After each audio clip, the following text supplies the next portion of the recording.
धेरै दिनपछि कतिजना प्रभुभोजमा सहभागी हुन गइरहेका छौँ। तसर्थ आज मलाई परमेश्वरले अस्तिदेखि यो प्रभुभोज सम्बन्धी नै बोल्नलाई अगुवाई गर्नुभएको छ र यो प्रभुभोजको सेवा मण्डलीको धेरै महत्त्वपूर्ण सेवा हो र मण्डलीमा कुनै मण्डलीमा महिनाको एकचोटि, कुनै मण्डलीमा हप्तैपछि, कुनै मण्डलीमा 3 महिनामा, कुनै मण्डलीमा 2 महिनामा, कुनै मण्डलीमा 4 महिना, कुनै मण्डलीमा 5 महिनाको एकचोटि, कुनै महिना 6 महिनामा यसरी प्रभुभोज हुन्छ। तर यो प्रभुभोज के हो भन्ने कुरा कतिजनाले बुझेका छौँ, कतिजनाले बुझ्न बाँकी छ। तर जे भए पनि हामीले परमेश्वरका जनहरूले यो प्रभुभोज खानेको कुरा किन खाँदैछौँ भन्ने कुरा बुझ्नु जरुरी छ र तसर्थ आज म तपाईँहरूको बिचमा यो प्रभुभोज के हो, प्रभुभोज किन खाने र प्रभुभोजको बारेमा मैले छोटो वचन दिएको छु र लगत्तै हामी प्रभुभोज खानेछौँ। हामीले लकडाउनमा कतिजनाले प्रभुभोजै खान नपाएको अवस्था पनि छ र कतिजनाले अहिले जुमबाट पनि जुममा प्रार्थना गर्ने अनि उता घर घरमा खाने पनि भएको छ है। तर हामीले यसो पनि गर्न सकेनौँ। तर जे भए पनि हामीले थोरै भए पनि हामीले प्रभुभोज चाहिँ निरन्तर खाइरहेका छौँ र आज हाम्रो प्रभुभोजको सेवा छ। तसर्थ म आज यो प्रभुभोजको वचन बाँड्नुभन्दा पहिले केही वचनहरू तपाईँहरूले पढिदिनुहोस् र सर्वप्रथम हाम्रो रिता बहिनीले पढिदिनु हुनेछ मत्ती 26:29। मत्तीको पुस्तक 26 अध्यायको 29 पद हाम्रो रमा बहिनीले रिता बहिनीले पढिदिनुहोस्। मत्तीको पुस्तक 26 अध्यायको 29। ल तपाईहरु पनि ध्यान दिएर सुन्नुहोस्। बाइबल हुनेले बाइबल पढ्टाउनुहोस्। 26 को कति 29 पद हो।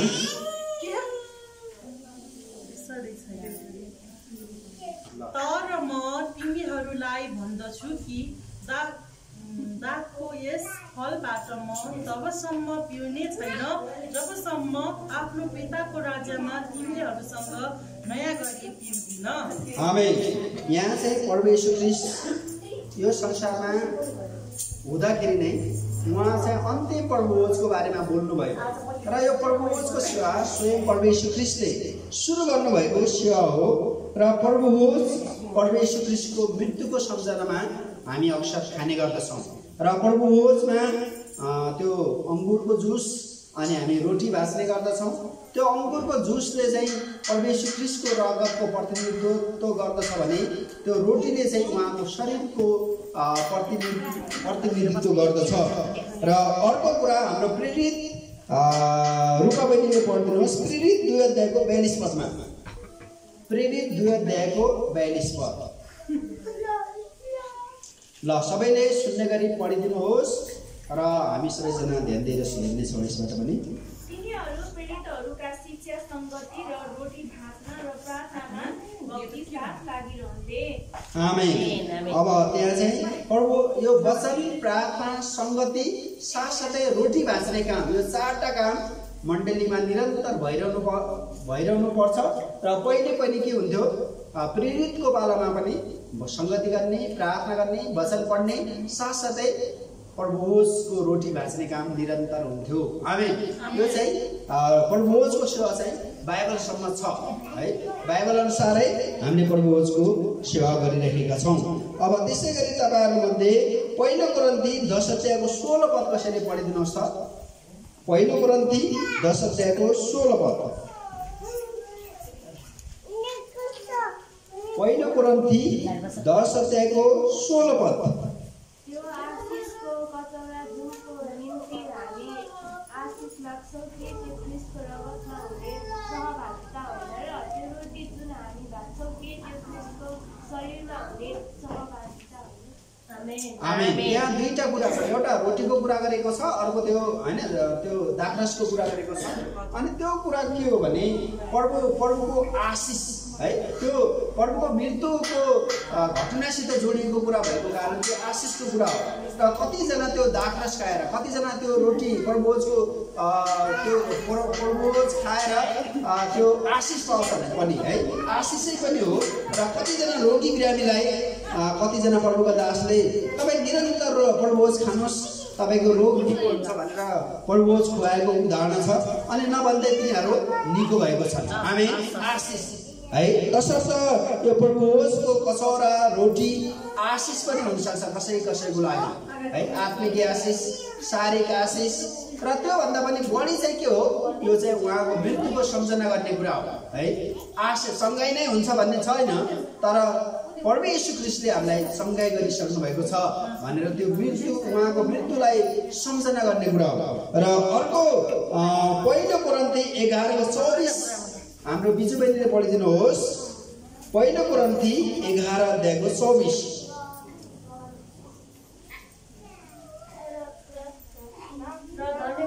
गएपछि उहाँले त्यो भाँच्नुभयो र भन्नुभयो, यो तिमीहरूका निम्ति मेरो शरीर हो, यो मेरो सम्झनाको निम्ति गर। आमेन। धन्यवाद दिएपछि हामी प्रभुको त्यो रोटीको लागि धन्यवाद दिन्छौँ, कचौराको लागि धन्यवाद दिन्छौँ, अनि धन्यवाद दिएपछि त्यो खान्छौँ हैन। र यो चाहिँ के हो, उहाँको मृत्युको सम्झनामा खाने कुरा हो है। र यो प्रभुज भनेको कुनै त्यो पञ्चामृत प्रसाद खाए जस्तो होइन है। कतिजनाले सुरुमा चर्चमा नि प्रसाद खुवाउँदो रहेछन् भनेर भन्छन्, तर यो प्रभुज कुनै प्रसाद होइन, कुनै पञ्चामृत होइन है।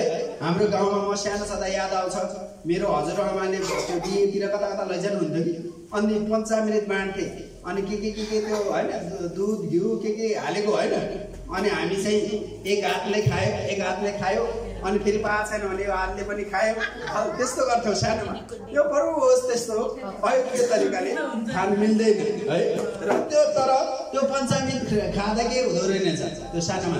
तर हामी जब बाइबलमा पढ्दछौँ त्यहाँ भनिने र सपिराहरूले है, त्यहाँ के अरे अलिकति पाप गरेपछि त्यो त्यहाँ मरेका पनि छन् है। अनि कतिपल्ट अयोग्य रीतिले हामीले प्रभुज खायो भने हामीलाई दण्ड पनि आउन सक्छ, हामी होसियार हुनुपर्छ। र फेरि प्रभुज खानको लागि एकदमै गम्भीर भएर खाँदै नखाने कुरा पनि होइन है। तर तपाईँले एकदमै परमेश्वरलाई दुखी पार्ने पाप गर्नु भएको छ, तपाईँले पश्चाताप गर्ने मान्नु सकेको छैन, पाप स्वीकार गर्न सकेको छैन भने नखाँदा हुन्छ। तर तपाईँले आफूले विगतमा गरेका घटी कमजोरीलाई पाप स्वीकार गर्नुभयो, पश्चाताप गरिसक्नुभयो भने तपाईँ प्रभुजको सेवामा आउनु मिल्छ। आमेन। र कतिपल्ट कति मण्डलीले फेरि प्रभुज खाने सवालमा जथाभावी सबैलाई प्रभुज है। म एउटा मण्डलीमा एकचोटि गएको थिएँ, त्यहाँ त बच्चाहरू पनि प्रभुज खायो। किन बच्चालाई प्रभुज खायो भने त यो बच्चाले पनि ग्रहण गर्यो भनेर खुवाउँदो रहेछ। तर यो भएन, त्यो चाहिँ प्रभुको मृत्युको सम्झनालाई अलिकति सिरियसली नलिएको कुरा। र हामी चाहिँ यो प्रभुज भन्ने कुरा त्यति धेरै गम्भीर पनि कुरा पनि होइन, तर त्यति धेरै एकदम लाभदायी गर्ने कुरा पनि होइन भन्ने मलाई लाग्छ। र प्रभुज खुवाउँदाखेरि कम्तीमा पनि त्यसले विश्वास गरेको, त्यसले पाप स्वीकार गरेको, त्यो विश्वासमा अगाडि बढेको हुनुपर्छ है। विश्वासमा अगाडि बढेकै छैन अनि प्रभुज हतार खुवाउनु उचित हुँदैन है। विश्वासमा अगाडि बढेको कुरा कसरी देखिन्छ, तपाईँले ग्रहण गरेपछि तपाईँले बप्तिस्मा लिन्छ। यदि ग्रहण गर्यो बप्तिस्मा लिनु मान्दैन भने उसलाई जबरजस्ती प्रभुज खुवाउनु उचित हुँदैन। तसर्थ यहाँ परमेश्वरको वचनले परराष्ट्रसँग अब प्रेरित 20 अध्यायको 7 पनि कसैले पढिदिनुहोस् त। प्रेरित 20 अध्यायको 7 पद ल, प्रेरितको 20 अध्याय 7 पद। हप्ताको पहिलो दिनमा जब हामी रोटी भात नलाई जम्मा गयौँ, तब पावलले चाहिँ भोलिपल्ट जाने इच्छा गरेका हुनाले तिनीहरूसँग मध्यरातसम्म बातचित गरिरहे। आमेन।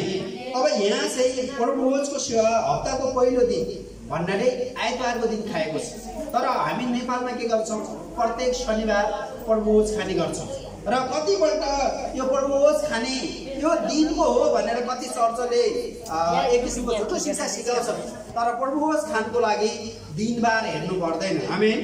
हामी के अरे शुक्रबार पनि प्रभुज खान सक्छौँ, अर्थात् हामी मङ्गलबार पनि प्रभुभोज खान सक्छौँ। अर्थात् मण्डलीले सल्लाह गरेर ल आजको दिन हामी प्रभुभोज खानौँ भन्यो भने बिहिबार बुधबार जुनसुकै दिन पनि प्रभुभोज खानु हुन्छ।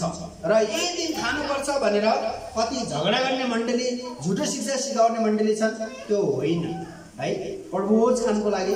जस्तो कि नेपालमा शनिबार खान्छन् प्रायले, अनि अमेरिकातिर आइतबार खान्छन्, खाडीका मुलुकमा शुक्रबारै प्रभुभोज खानुपर्ने हुन्छ, किनभने त्यो दिन बिदा हुन्छ, उनीहरू संगति गर्छन्, त्यही दिन खान्छन्। आमेन। र प्रभुभोज खानको लागि अब कुनै कुनै कुनै कुनै पास्टरले के गर्छन् भने कुनै विश्वासीले बत्तिसमा लियो त्यही दिन प्रभुभोज खाने, अर्थात् उसले बत्तिसमा मङ्गलबार लियो भने के हुन्छ, मङ्गलबारै दिन हुन्छ है। र यसमा प्रभुभोज यो दिन खानुपर्छ भनेर हामीले झगडा गर्नु पर्दैन, अर्थात् नियम कानुन बनाइराख्नु पर्दैन। आमेन। र यो कुरा पनि हामी विश्वासीहरू प्रष्ट हुनुपर्छ। र अर्को लुका 22 को 19 पद पनि कसैले पढिदिनुहोस्। लुकाको पुस्तक 22 अध्यायको 19 पद। लुका 22 अध्यायको 19 पद कसैले पढिदिनुहोस् त। अनि उहाँले रोटी लिनुभयो र धन्यवाद चढाउनु भएपछि त्यो भाँच्नु भयो र तिनीहरूलाई यसो भन्दै दिनुभयो, तिनीहरूका निम्ति दिएको यो मेरो शरीर हो, मेरो सम्झनामा यो गर्ने गर। आमेन आमेन। प्रभुले रोटी लिनुभयो अनि धन्यवाद दिनुभएपछि भाँच्नुभयो अनि उहाँले भन्नुभयो कि यो मेरो सम्झनामा गर। आमेन। हामीले प्रभुको सम्झनामा प्रभुभोज खाने हो है। र प्रभुभोज प्रभु येशू ख्रीष्टले नै उहाँको दोस्रो आगमन नहुन्जेलसम्म खानको लागि मण्डलीलाई अराउनु भएको छ है, मण्डलीलाई अराउनु भएको छ। अनि अब म तपाईहरुको बीचमा यूहन्ना 20 अध्यायको 26 पद पनि पढ्नलाई उत्साह दिन्छु। यूहन्नाको सुसमाचारको यूहन्ना 20 अध्यायको 26। ल एकचोटि हामी ध्यान दिएर सुन्नेछौँ, हल्ला गर्ने छैनौँ।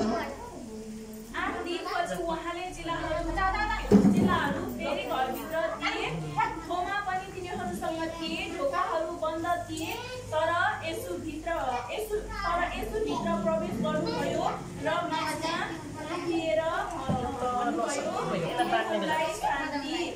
आमेन। प्रभु येशू ख्रीष्टले आफ्नो चेलाहरू 12 जना चेलाहरूसँग यो धरतीमा छँदा प्रभुभोज खानुभयो अनि उहाँले त्यहाँ भन्नुभएको छ तिनीहरूलाई शान्ति होस्। आमेन। कतिपल्ट है, कतिपल्ट बुढाबुढी झगडा गर्छ है, बुढाबुढी फाइट गर्यो, अब फाइट पर्यो अब आज त प्रभुभोज छ, प्रभुभोज खानुभन्दा पहिले अब हामी त पश्चाताप क्षमा लेनदेन गर्नु परिहाल्यो भनेर एकछिनमा उनीहरूले लेनदेन गरेर प्रभुभोजमा सहभागी हुन सक्यो भने के हुन्छ, शान्ति हुन्छ नि। त्यस्तै हाम्रा कतिपल्ट हामीलाई प्रभुभोजले हामीलाई शान्ति आनन्द बाट टाढा भएको बेला फेरि फर्काउने कुरा पनि गर्छ है। र हामी जस्तो मण्डलीमा तपाईलाई कसैको विरुद्धमा के छ, अब तपाईँ आज प्रभुभोज छ, ओहो मैले त यस्तो गर्नु नपर्ने रहेछ, म क्षमा माग्छु भनेर अहिले मागिसक्नु भयो भने के भयो, तपाईँलाई शान्ति भएन। तर तपाईँले कहिले अब अशान्ति गर्नुभयो भने तपाईँलाई नै अशान्ति हो। तसर्थ यो प्रभुभोजले कहिलेकाहीँ हामीलाई शान्तिमा जानको लागि, शान्तिमा प्रवेश हुनुको लागि पनि सहायता गर्दछ। आमेन। अनि मर्कुस 14:22 पनि पढ्नेछौँ। मर्कुसको सुसमाचारको मर्कुस 14:22 पद कसैले पढिदिनुहोस् त सर्वस्वरमा। कसले पाउनुभयो?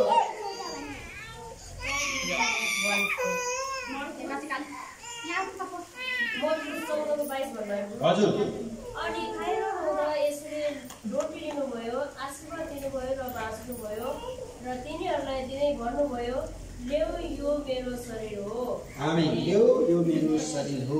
रोटीलाई दिएर प्रभुले धन्यवाद दिनुभयो, यो ल्याऊ मेरो शरीर हो। अर्थात् है अब कतिपल्ट चाहिँ यो प्रभुभोजको रोटी र यो प्रभुभोजको प्रसारलाई भनौँ कति अरू शिक्षा अरू सम्प्रदायले अर्कै प्रकारले व्याख्या गर्छन्, तर हामी त्यस्तो प्रकारले गर्दैनौँ। र यो चाहिँ रोटी प्रभु येशू ख्रीष्टको शरीर हो, कचौरा उहाँले बगाउनु भएको रगतको प्रतिनिधित्व गर्दछ है। र यो क्याथोलिक चर्चले के भन्छ अरे भने यो रोटी जब प्रार्थना गर्छ ठ्याक्कै ख्रीष्टको शरीर हुन्छ भनेर भन्दो रहेछ है। अर्थात् यो द्राक्षरस अथवा अङ्गुरको जुस यो ठ्याक्कै प्रार्थना गरिसकेपछि येशू ख्रीष्टको रगत हुन्छ भनेर उनीहरूले भन्छ, तर त्यसो होइन, यो प्रतिनिधित्व गर्ने कुरा हो है, यो सङ्केतको रूपमा मात्र हो। यसलाई हामी यसरी बुझ्छौँ। अब अन्तिममा 1 कोरिन्थी 16:22 1 कोरिन्थी 16:22 1 कोरिन्थी 16:22 कसैले पढिदिनुहोस्। पहिलो कोरिन्थी 16 अध्यायको 22 पद।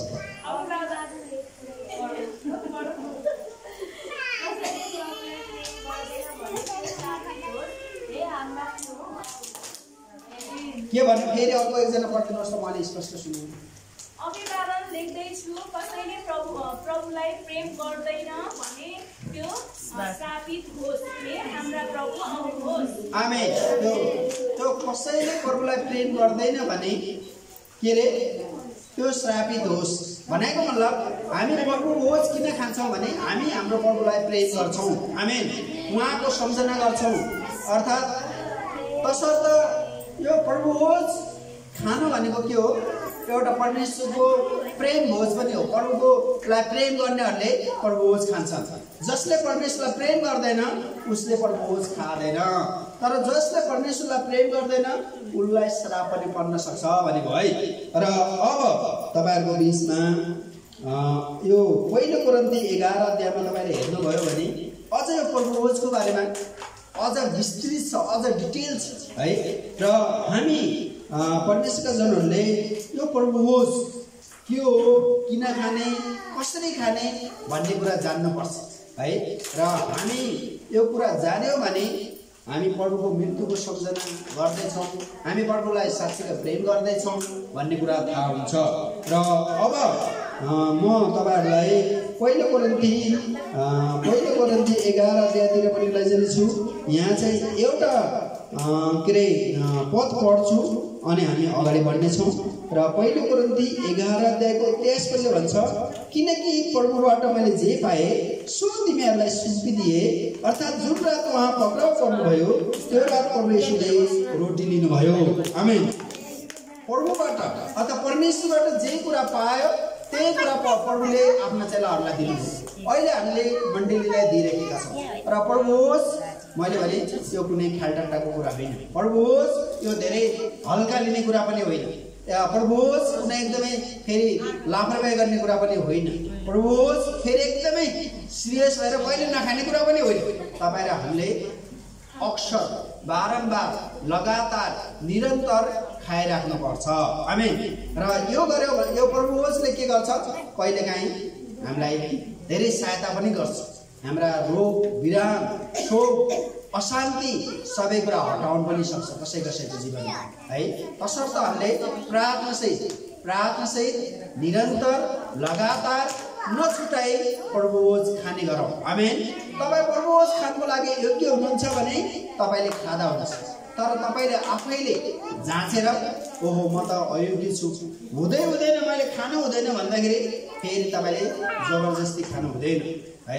एकजना विश्वासी भर्खर चर्च गएछ है, भर्खर त्यही दिन चर्च गएको प्रभु भोजको कचौरा र होइन रोटी गएछ, हतार खाए, हतार खाए, कोही नखाऊ भन्दाखेरि खाएछ है।